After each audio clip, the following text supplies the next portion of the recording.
You are looking at Julian's pronunciation guide, where we look at how to pronounce better some of the most mispronounced words in the world, like this other curious word. But how do you say what you're looking for today?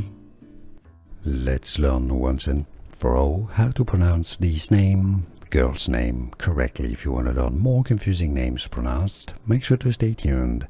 From Swahili, meaning purpose. In English, it's more generally pronounced as Niyah, Niyah meaning aim or purpose. In some languages or countries, regions, might be pronounced as Niyah as well, which is a name of Welsh origin.